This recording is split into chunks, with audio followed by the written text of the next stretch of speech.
ఇప్పుడు పత్తి వేసింది కదా మీరు, సో పత్తి వేసిన వెయిట్ కావాలంటే ఏం చేయాలి, లోపల గింజలు ఉంటేనే పత్తి అనేది వెయిట్ వస్తుంది, గింజ లేకపోతే వెయిట్ రాదు.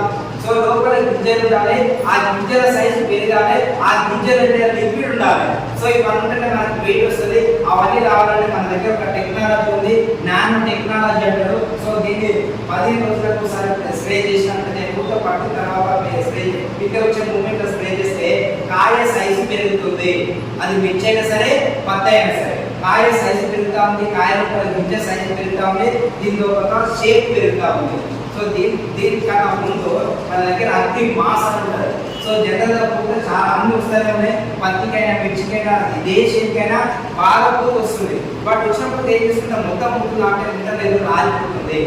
పూత రాలిపోయిన తర్వాత మనం పూత మందు కొడుతున్నాం, ఇది మొత్తం రాలిపోతున్నాం, పూత మందు కొడుతున్నాం.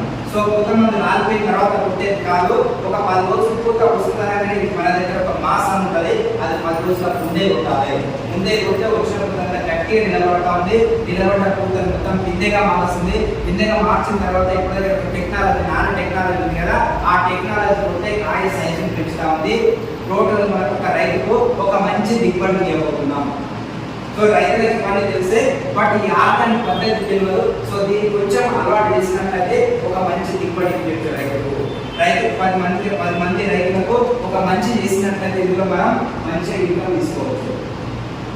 ఆరోగ్యం వస్తుంది, ఆదాయం వస్తుంది, ఎదుటి వాళ్ళకు మంచి చేస్తా ఉన్నాం. అక్కడ సెలబ్రిటీ ఏమో నలుగురు ఆరోగ్యాన్ని ఖరాబ్ చేసి డబ్బులు సంపాదిస్తే, ఇక్కడ మనమేమో నలుగురికి ఆరోగ్యాన్ని ఇప్పించి నలుగురికి ఆదాయాన్ని ఇప్పించి మనం డబ్బులు సంపాదించే అవకాశం ఉంది ఇక్కడ.